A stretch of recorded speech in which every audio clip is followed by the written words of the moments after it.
Just অসাধারণ, মানে প্রাণটা তো জুড়িয়ে গেল, জীবনটাও জাস্ট ঠান্ডা হয়ে গেল, এতটাই।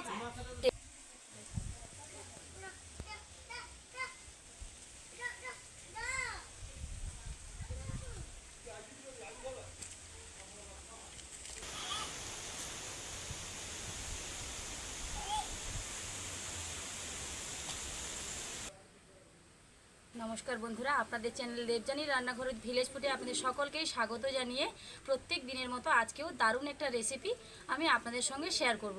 আপনারা সকলেই তো জানেন যে কয়েকদিন আগে রেমাল ঝড়ের উৎপাত তো চলে গেল, আর তারপরেই কিন্তু প্রচুর প্রচুর গরম পড়েছে, মানে এত গরম পড়েছে জাস্ট মানে থাকা যাচ্ছে না। জন্য আমি এখানে কচি কচি তাল নিয়েছি। আজকে এই কচি তালের শাঁস বের করে শরবত বানাবো। প্রাণ জুড়ানো একদমই শরবতটা কিন্তু হবে, প্রচুর বেশ ঠান্ডা ঠান্ডাও হবে, একদম প্রাণ জুড়িয়ে যাবে। তো চলুন সেই শরবতটা বানানোর জন্য আমি এখানে বেশ কয়েকটা তাল নিয়েছি, 4টা, এদিকে একটা খুলে পড়ে গেছে, 5টা তাল নিয়েছি। প্রথমেই তালগুলোকে কাটতে হবে। আমি এখানে একটা আসনকে দোভাঁজ করে নিয়েছি, না হলে মাটিগুলো সব হয়ে যাবে, এলোমেলো হয়ে যাবে। একটু জোর দিয়ে তো কাটতে হবে। প্রথমে এই খোলাটাকে এরকম তুলে দিতে হবে। পাকা তাল আমরা যেভাবে ছাড়াই, প্রথমে কিন্তু এইটাকে সেভাবে ছাড়িয়ে দিতে হবে, এর মুখ, তালের মুখটাকে। দেখুন হয়ে গেল, এরকমভাবে খুব সহজেই হয়ে যাবে। আগে প্রত্যেকটা ছাড়িয়ে নিই, তারপরে একসঙ্গে সবগুলো কাটবো আর মেশিনে দিয়ে পেস্ট করবো।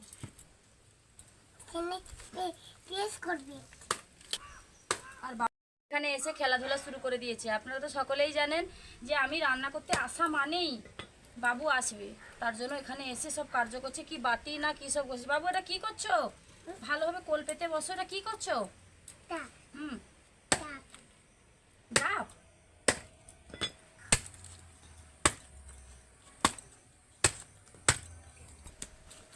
প্রথমে দাউলিটা দিয়ে করছিলাম, তারপর দেখলাম এটাতে ভালো হচ্ছে। শোনা সরো, এরকম এক ধার দিয়ে ছুরিটা আস্তে আস্তে চালালে খুব সহজে উঠে যাবে।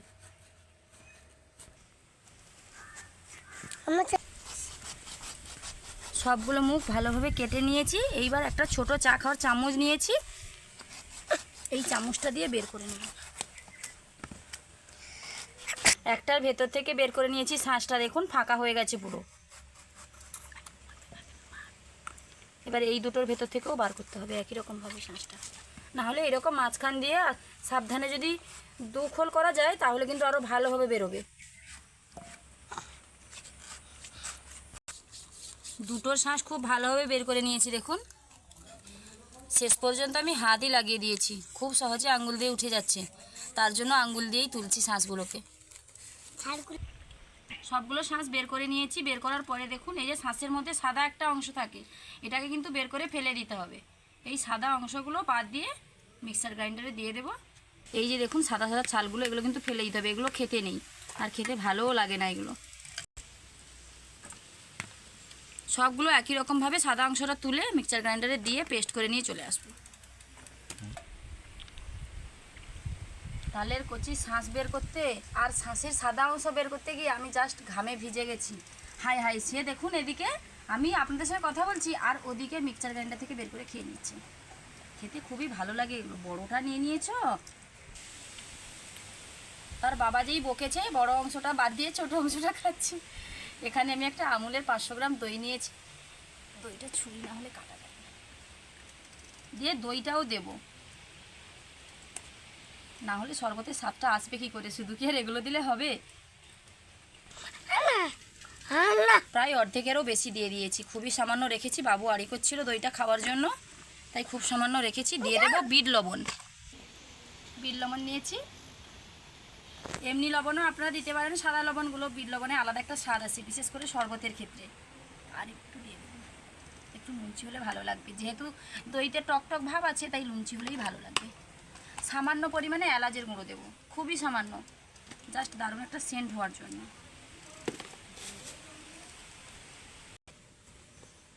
এটাই ঠিক আছে, খেতে ইচ্ছে করছে। যা এলাচটা দিয়ে দিয়েছি না, দারুণ একটা সেন্ট লাগছে। বিশেষ করে আবার আমুলের দইটাও খুবই খেতে ভালো লাগে। দিয়ে দেবো স্বাদ মতো চিনি। আপনারা যদি বেশি মিষ্টি খেতে চান তাহলে একটু বেশি করেই চিনি দেবেন।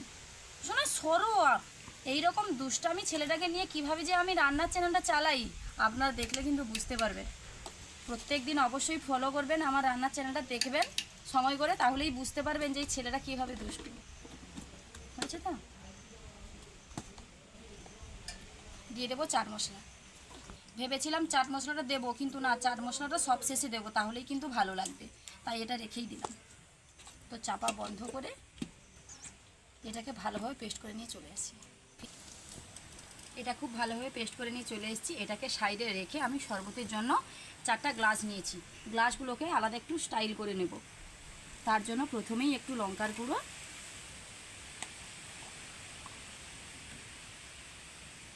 এরকম প্লেটের ওপর লঙ্কার গুঁড়ো ছড়িয়ে দেব।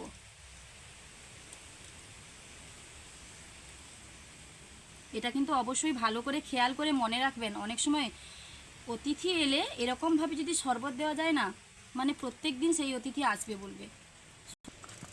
লঙ্কার ওপরে দিয়ে দেবো চাট মশলা,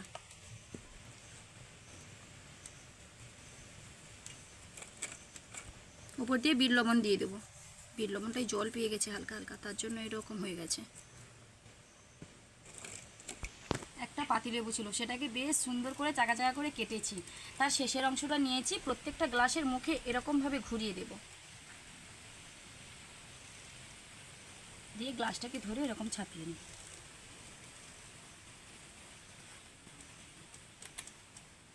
এই যে দেখুন, এইরকমভাবে 4টা গ্লাস আমি করে দিচ্ছি।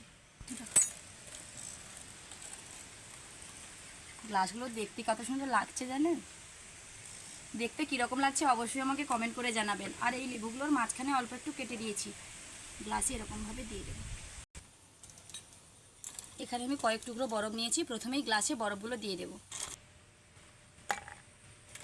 বরফের সাইজগুলো বেশ বড় বড় আছে, তাই এক পিস করেই দিচ্ছি।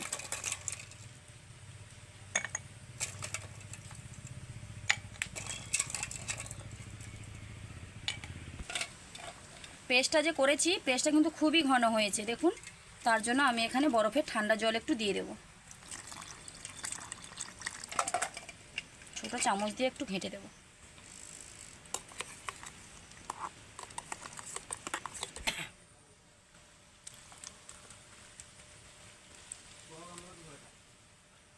একে একে প্রত্যেকটা গ্লাসে এরকমভাবে ভর্তি করে দিয়ে দেব।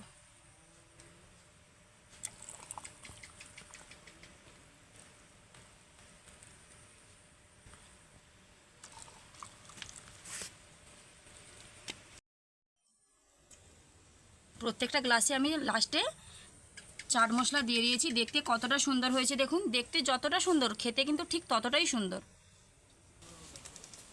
তাহলে বন্ধুরা, আমার এই তাল শাঁসের শরবতের রেসিপি যদি আপনাদের ভালো লেগে থাকে, প্লিজ লাইক কমেন্ট ও শেয়ার করতে ভুলবেন না। আরও এইরকম নিত্য নতুন রান্নার ভিডিও পাওয়ার জন্য অবশ্যই আমার চ্যানেলটিকে সাবস্ক্রাইব করে আমার পাশে থাকবেন, যাতে দিন প্রতিদিন নিত্য নতুন রান্নার ভিডিও আমি আপনাদের সঙ্গে শেয়ার করতে পারি। তাহলে চলুন, দেখা হচ্ছে আবারও নতুন কোনো ভিডিও নিয়ে। ততক্ষণ সুস্থ থাকুন, ভালো থাকুন, নমস্কার।